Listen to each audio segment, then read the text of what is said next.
La fuerza está en la palabra. Comprendamos mejor qué es lo que Jesús nos quiere enseñar este domingo. Tercer domingo de Adviento, ciclo A. El testimonio de Jesús sobre Juan Bautista. Mateo capítulo 11 versículos del 3 al 11. El texto. Juan, que en la cárcel había oído hablar de las obras de Cristo, envió a sus discípulos a decirle: ¿Eres tú el que ha de venir, o debemos esperar a otro? Jesús les respondió: Id y contad a Juan lo que oís y veis, los ciegos ven y los cojos andan. Los leprosos quedan limpios y los sordos oyen, los muertos resucitan y se anuncia a los pobres la buena nueva, y dichoso aquel que no haya escándalo en mí. Cuando estos se marchaban, se puso Jesús a hablar de Juan a la gente. ¿Qué salisteis a ver en el desierto? ¿Una caña agitada por el viento? ¿Qué salisteis a ver, si no un hombre elegantemente vestido? Mirad, los que visten con elegancia están en los palacios de los reyes. Entonces, ¿a qué salisteis? ¿A ver un profeta? Sí, os digo, y más que un profeta. Este es de quien está escrito: He aquí que yo envío mi mensajero delante de ti, que preparará tu camino por delante de ti. En verdad os digo que no ha surgido entre los nacidos de mujer uno mayor que Juan el Bautista, sin embargo, el más pequeño en el reino de los cielos es mayor que él. Volvemos a releer el texto evangélico. Susurramos con calma las palabras del Evangelio, haciéndolas pasar poco a poco. De la lengua a la mente, de la mente al corazón. ¿Gustamos con calma algunas de estas palabras? Estamos junto a Jesús y escuchamos lo que le piden los discípulos de Juan. Es una pregunta seria, de las que pueden cambiar la historia. La respuesta de Jesús tiene un tono tranquilo, pero nos hiere el corazón como una flecha. La cosa está clara, el Mesías esperado es Él. Deja que las preguntas, las dudas, los deseos y las esperanzas corran libremente en torno a la palabra de Jesús. Deja que se encuentren y choquen con ella. Alguna vez saldrá una respuesta, aunque sea parcial, no en las argumentaciones, sino mirando bien en la cara a aquel que viene y que te está hablando ahora.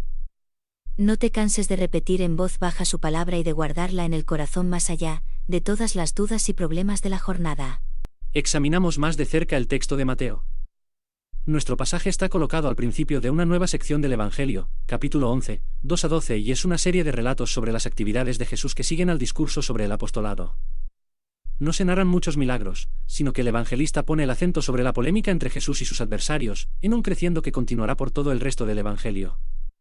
El texto es, con mucha probabilidad, el reflejo de los primeros debates teológicos entre los cristianos y los discípulos de Juan, centrados sobre la naturaleza de la misión de Jesús. Juan, que estaba en la cárcel.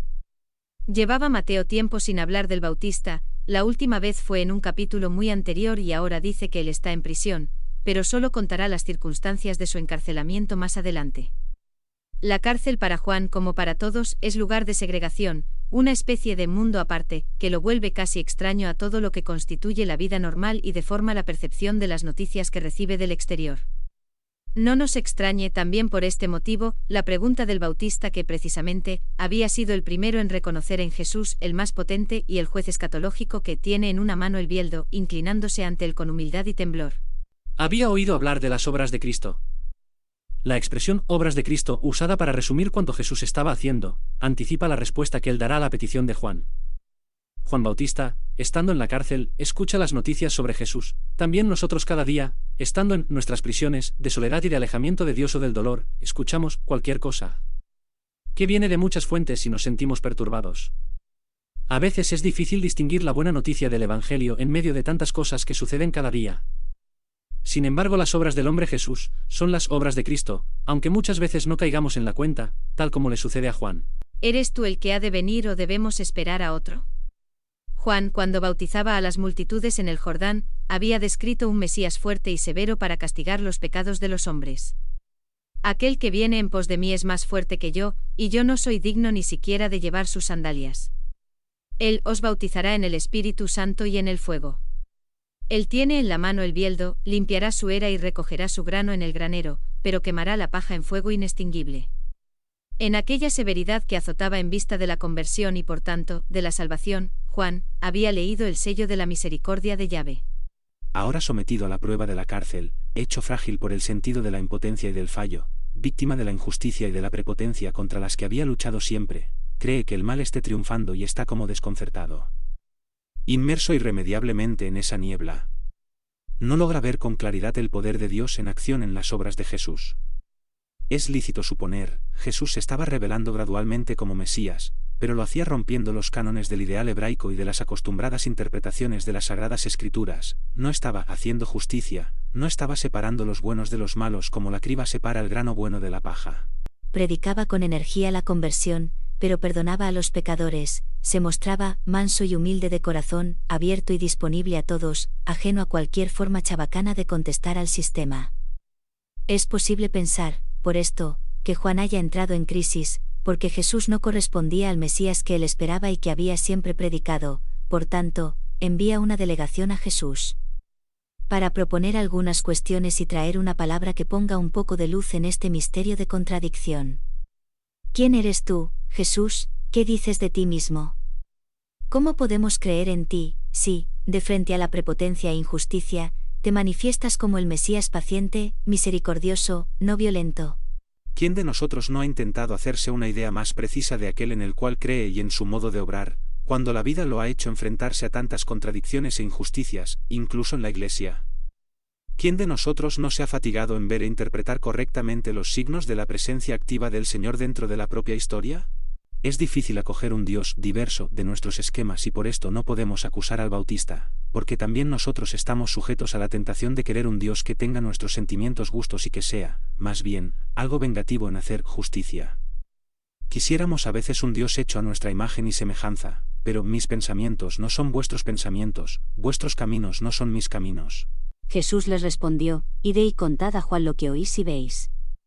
Jesús no responde de un modo rápido y directo, sino que muestra con claridad cómo los hechos que provienen de su acción están cambiando la historia y realizando las antiguas profecías sobre el Mesías. Ninguna respuesta, preparada de antemano, por tanto, pero los discípulos deben regresar a Juan y referirle lo que ellos mismos han oído y visto, porque las curaciones, las resurrecciones y la liberación son ya signo inequívocos de la mesianidad de Jesús de Nazaret. Debemos aprender cada día a anunciar la buena noticia a partir de lo que nosotros mismos sentimos y vemos. El testimonio fraterno e indispensable para comunicar el Evangelio. Cristo se somete humildemente al interrogatorio y responde indicando a los discípulos de Juan un verdadero y propio método de comprensión y de anuncio: id y contad a Juan lo que oís y veis. El cuarto evangelista reclama el mismo método abriendo su primera carta: lo que era desde el principio, lo que hemos oído, lo que hemos visto con nuestros ojos, lo que hemos contemplado y lo que nuestras manos han tocado, o sea el verbo de la vida, porque la vida se ha hecho visible, y nosotros hemos visto y por eso damos testimonio y os anunciamos la vida eterna, que estaba junto al Padre y se ha hecho visible a nosotros. Lo que hemos visto y oído, os lo anunciamos también a vosotros, para que también vosotros estéis en comunión con nosotros. Juan 1,1-3. Este es el método misionero adoptado por la Iglesia primitiva, el método aprendido de la encarnación del Verbo. El anuncio verdadero y eficaz pasa a través de comunicación sencilla y modesta de la experiencia personal, las palabras sin rumor de una vida tejida de fe. Los ciegos ven y los cojos andan, los leprosos quedan limpios y los sordos oyen, y se anuncia a los pobres la buena nueva. En estas palabras, suma de diversas citas de Isaías, está el corazón de la respuesta de Jesús y de todo nuestro pasaje. El Señor presenta su propia obra no como juicio y dominio, sino como bendición divina para los necesitados del pueblo. Es significativo que los pasajes proféticos citados no contengan referencias a la lepra y a la muerte, que sin embargo el evangelista pone en boca de Jesús. Esto pone de relieve la novedad que Jesús trae en su manera de realizar las profecías sobre el Mesías esperado de Israel. El contraste entre grande y pequeño se ha puesto a propósito para aclarar a todos los creyentes que para ser grande es necesario convertirse cada vez en más pequeño.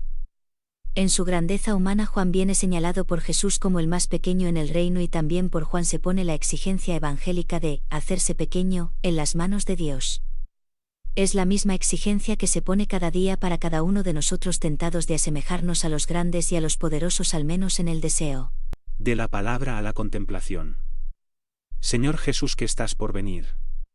No tardes más y escucha el grito de los pobres, que te miran para obtener la salvación, justicia y paz. Danos ojos limpios y un corazón puro para saber discernir tu presencia activa y fecunda en los acontecimientos de nuestro hoy que se nos presenta tan gris y falto de rayos de esperanzas. Muchas gracias por el favor de su atención y que tengan un buen domingo. Día del Señor. Hasta la próxima.